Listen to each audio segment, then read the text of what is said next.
All right, Washington State head baseball coach Brian Green. The Cougs are in Honolulu to open the season. Coach, can you tell us how excited are you to finally get going? It's boy, that's just such an exciting time for all of us college baseball coaches and players. As we look forward to probably the first normal baseball season that we've had in 3 seasons, or at least it looks that way around the corner for most of the country. So really excited about it.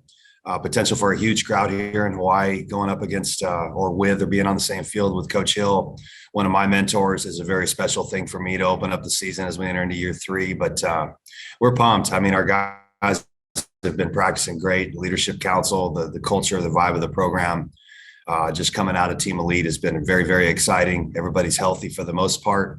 The guys are ready to get going, I think, as are most of the country. But being here in Hawaii to have a couple of days of practice in tremendous weather is just a tremendous experience. So had a practice late last night, a quick one. It was really energized. We'll actually have a couple of short intermittent ones today, and then get that final prep tomorrow and crank it out on Friday night, and hopefully in a big crowd at Les Murakami. So really excited to be here and really, really fired up to get the 22 campaign going with this group of guys. All right, Coach, the first question is going to be from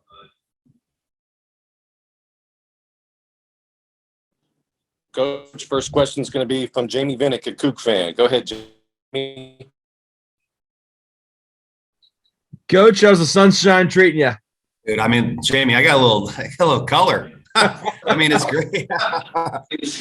Really cool too. This morning I went down and grabbed some coffee in the hotel, and the manager here's got a Aloha Coug shirt on. He's a Coug, and here at the Courtyard Waikiki and Marriott. So that was pretty cool. First thing I saw, but weather. I mean, it's Hawaii. It's 80 degrees. It's great. It's a little nicer than being 37 and cold. I can only imagine.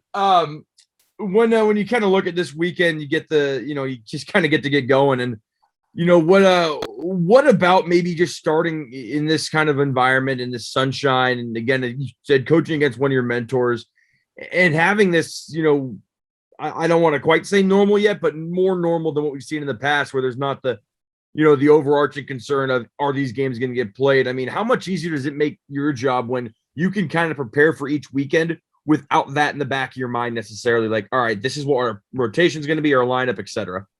Yeah, there's just a clarity and there's a peace of mind just in terms of when you look and think about tomorrow, that you expect it to happen and you're not worrying all night about, who's going to have a negative test or are we going to be masked up? You just don't know. So it's great to see that this thing is going away for the most part. We hope, fingers crossed, but it sure looks that way. And it's great to be back to a feeling of normalcy in college baseball. I know we have a lot of concerns across the country, but in college baseball and college athletics, like anything, it just seems to be finally getting down to, we will play tomorrow. We're probably going to have fans. And we can get rid of that type of thinking. I can tell you, Jamie, for us, in our time in Pullman, with this being year 3, we haven't had a normal season. I mean, we were cut short in year 1, and we go 9-7, and then last year, we had a nice little start with the ascension, but we haven't played in front of a raucous, Oregon State crowd, or we haven't been to Stanford when it's on, or Packard when it's rocking.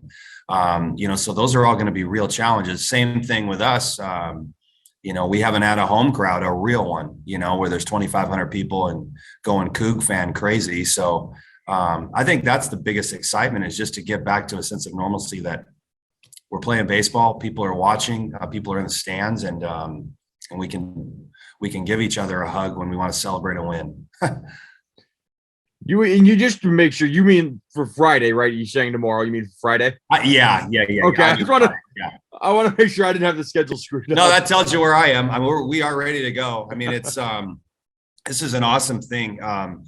Pullman is such a coin flip with the weather, but when we scheduled this trip, today is just a full work day. And tomorrow is a practice day and a lift. And then they also have a study table session tomorrow. They have one on Monday as well. So, and we just take the show on the road, but we've got 2 days to prepare in great weather.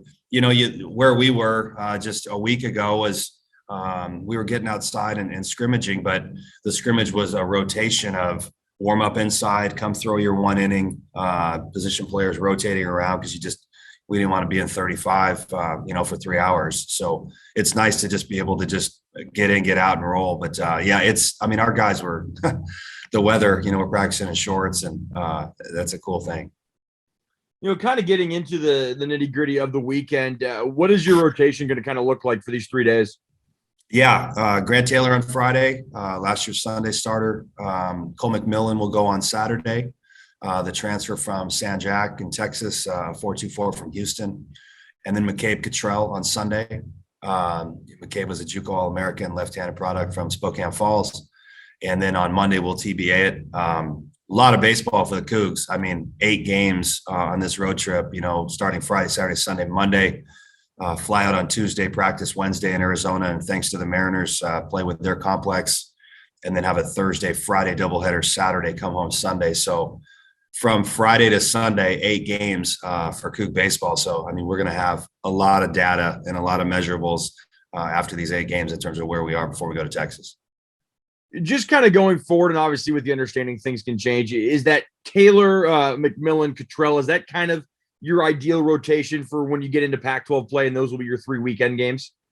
Boy, Jamie, great question in the sense of if you start a season or we start a season out and your Friday, Saturday, Sunday rotation is intact, come the end of the year, you're probably going to the postseason. So, those are certainly the hopes. But we have some other guys that we just, because of this 4-game and 4-game, you've got Matt Erickson, the lefty from Yale. You've got Dakota Hawkins.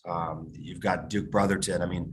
It's just in these 8, we're really going to see where we're going to be, who we're going to be. Because the one nice thing that we have, Jamie, is with all those left-handed pitchers, really getting to a spot when we get to Oregon State where let's figure out exactly who we're going to match up left and right. Cam Liss is another one. So, but yeah, starting it off, we hope to see a little bit of stability, consistency out of those guys at the start. But again, we've got 3 or 4 guys that we also feel confident we can run out there. And then I know the last time we talked, there were still some positional battles, still some lineup stuff you were trying to figure out. Do you kind of have your 1 through 9 and your infield, your outfield kind of slated now? I think what we really have is like just 1 through 12 or 1 through 13 as in terms of tomorrow, but if you're a Coug fan, you're going to see everybody, all the same cast of characters. With Meyer catching, Smith at third, Colden at short, Russell at second, McKeon at first, Vandy and Montez. Everybody I think knows those guys are probably going to play. It's sure comforting to be that old. Montez, we saw Montez down in the lobby last night. He's the super senior and the ultimate captain for our team. And he looked at the coaches and he told us, he said, "Hey guys, make good decisions tonight." And we got a good chuckle out of that. But great to have that type of leadership. And, but then with the new players, your Hainline's going to get in there. Bryce Matthews is going to get in there. Plante is going to get in there. Schwartz is going to get in there. And I think the biggest thing for us, Jamie, is just positionally, can we get to Oregon State? Can we get to week 3 where we feel like we've got a really good right-handed slider guy? We're going to give you 3 or 4 lefties, and we've got the left-hander. You're going to get a predominant right-handed lineup. So that's what we're really marching towards. If we can get that, we're just so much better. Again, last year, we were so at the mercy of the matchup of who we were playing. So we at least have those bodies. Nate Stevens, another one. So kind of see how that goes. But I think it's really, we're going into this with about 13 and figure out where we'll start matching guys up. And is the plan for Highland to be in center? Oh, yeah. No, he'll be in center. He's a fun player to watch. He can go get a ball like crazy. Anyways, he can really go get a ball. So he'll be in center. He'll be at the top of the lineup somewhere. Exciting player, fun player, a lot of energy. And are you still kind of trying to work out that opening day lineup, like what it would look like 1 through 9 in terms of who's going to play Friday? Yeah, we really are. Those 7 experienced guys. The experience will always get the nod early. But I think the one thing that we're still considering talking about in the hotel room here in the evenings or throughout the day is just, how do we want to send out our line? You have Colden, who's got leadoff experience. You've got Highland, who's explosive. Is Smith right in the middle, or is he up at the front? We have some comfortable options from experience. You kind of feel like you know what you're going to get from our guys. So right now, we're just still trying to figure out in the next couple of days. we feel like we've got 2 or 3 leadoff options, and we just want to really, my biggest thing is have a lengthy lineup. So what's going to give us the best length on opening night? We've got a couple options with Hall and Colden at the top. And then last thing, and just in terms of DH, is that where you're still trying to figure out who that ninth guy is in terms of those other few you mentioned? Yeah, we're going to see Wright against Hawaii on Friday and Saturday. We're going to see some velocity on Friday night. We're going to see fastball change on Saturday, but we've got 2 really good arms that we're going to face, and then they'll be TBA. So, we're going to have to figure out just in the next, the guys that are vying for a spot right now, they know their BPs are really important. They know that some specific pitches that they need to hit are really important in their practice. And, we've got Stancato, and you've got Matthews and Plante and Stevens, all 4 left-handed guys, and Jones, who's been taking really good batting practice as well. So, you've got 5 legitimate left-handed options for us to look at over the next basically 8 games. But those are the guys that are really just, and they know it, they're every day they're going at it. And I think everybody knows we got some stability on the field, but those left-handed hitters know that there's an opportunity for an outfield spot, a first base spot, a DH spot, and they're all competing really hard for it. Thanks, Coach. Good luck this weekend. Thanks, Jamie.